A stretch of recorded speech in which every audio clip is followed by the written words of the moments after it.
अभी तो ली अंगड़ाई है, आगे लड़ाई बाकी है। तो खेतीहर मजदूर जो हैं उनको न्यूनतम कानून के दायरे में लाया ही नहीं गया। अंबानी अदानी जैसे बड़े पूंजीपति बिचौलियों को ले आएंगे।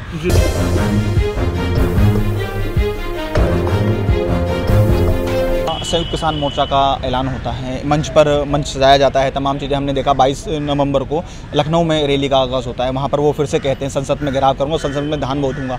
क्या लग रहा है इन सब देख के सरकार कहीं ना कहीं फिर से एक कदम पीछे हटाने को देखेगी?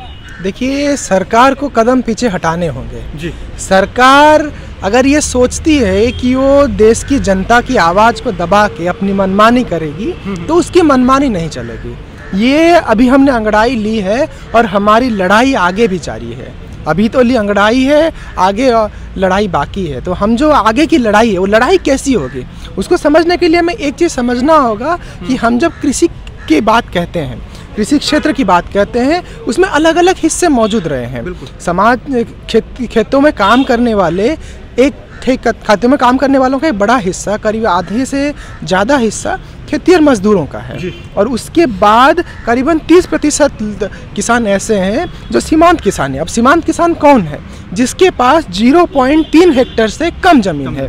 अब 0.3 हेक्टेयर की ज़मीन में आप कितनी खेती कर पाएंगे? आप उतनी ही खेती कर पाएंगे जितने में आपका 4 बच्चों का पेट भर सके। और बहुत बार 4 बच्चों का पेट नहीं भरता क्योंकि महंगाई बढ़ रही है। खेती में चाहे आप खाद हो, चाहे बीज हो, या बाकी चीज़ें जो खेती में लगती हैं वो महंगी होती जा रही हैं, बिजली महंगी होती जा रही है और उसके चलते उसको भी दिक्कत हो रही है।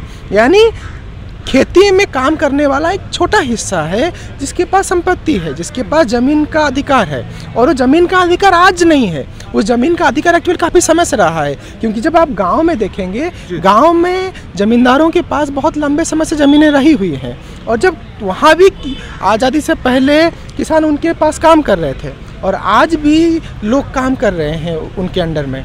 लोग जो खेतीहर मजदूर हैं उनकी मांगों को हम किस तरह से देखेंगे? क्योंकि न्यूनतम मजदूरी की बात जब हम कह रहे हैं, क्या न्यूनतम मजदूरी मिली हुई है खेतीहर मजदूरों को?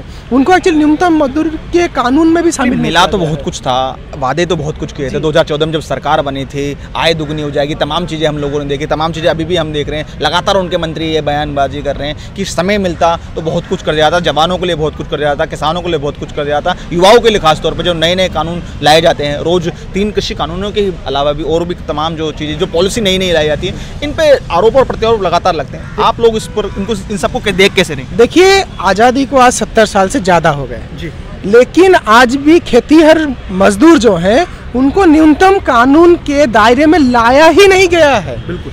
अगर आप न्यूनतम कानून के दायरे में लाएंगे ही नहीं, तब ये बताइए कि कैसे उनको न्यूनतम मजदूरी मिलेगी?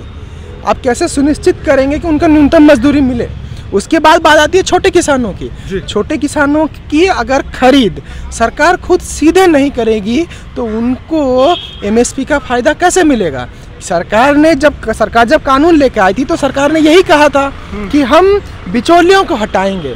लेकिन बिचौलिया कैसे हटेंगे? अब छोटे बिचौलियों को हटा के अंबानी अदानी जैसे बड़े पूंजीपति बिचौलियों को ले आएंगे। क्योंकि अंबानी अदानी की अभी फार्म खुल चुके हैं। जमाखोरी के कानून जो लाए हुए हैं, क्योंकि अभी कानून वापस नहीं गए हैं, अभी भी कानून मौजूद है। जो जमाखोरी के कानून के तहत आप फार्म अपना बनाए हुए हैं जहाँ आप लाखों करोड़ों टन अनाज जमा कर सकते हैं। अब उस अनाज जब आप जमा कर पा रहे हैं, उस जमा किए गए अनाज से किसको नुकसान होगा? जमा किया गया अनाज तो तभी वो बाहर निकालेंगे जब मार्केट में भाव बढ़ेगा। आप देखेंगे काला बाजारी का बहुत सीधा सा फॉर्मूला है। आप एक साथ जमा कर लीजिए, जैसे ही महंगाई बढ़ेगी आप धीमे धीमे करके निकालिए और ऊंचे दामों में निकालिए ताकि आपको ज़्यादा मुनाफा होगा। सरकार वही काम की थी तीसरे कानून में कि पहले जमाखोरी का कानून लागू किया इसने कि पूंजीपति अपनी जमाखोरी कर सकेंगे और जमाखोरी करने के बाद जब ऊंचे दामों में सामान को बेचेंगे तब दिक्कतें होंगी।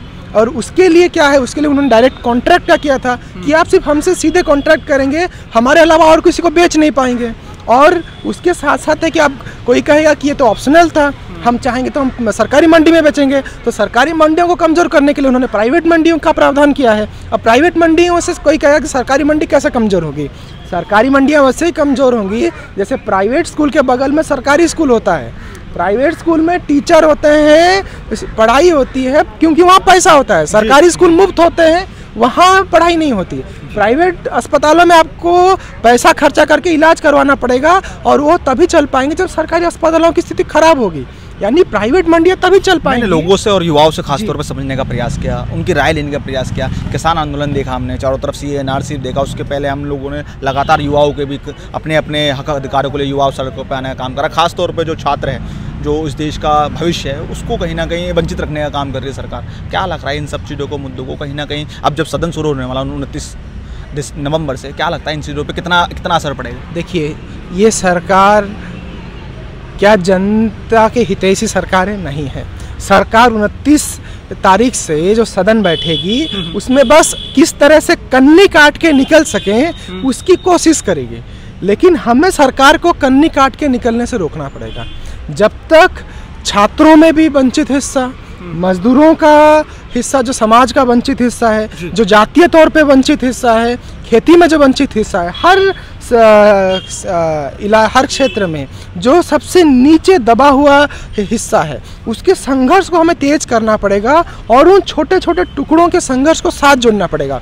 किसानों के संघर्ष को, मजदूरों के संघर्ष को, छात्रों में भी जो गरीब वंचित परिवारों से आज छात्र हैं उनके संघर्ष को साथ में जोड़ के करना पड़ेगा। क्योंकि जब हम किसानों के पास जाते हैं, वो मजदूरी करते हैं, वो अपने बच्चों को पढ़ा नहीं पाते हैं, वो खेतों में भी उनका शोषण होता है, यानी शोषण व्यापक है। और व्यापक शोषण तभी खत्म होगा जब हम एक बेहतर शोषण मुक्त समाज निर्माण के लिए आगे बढ़ पाएंगे, और वो तभी हो पाएगा जब जनता साथ मिलके संघर्ष करेगी। और हमें इस संघर्ष को आगे बढ़ाना होगा।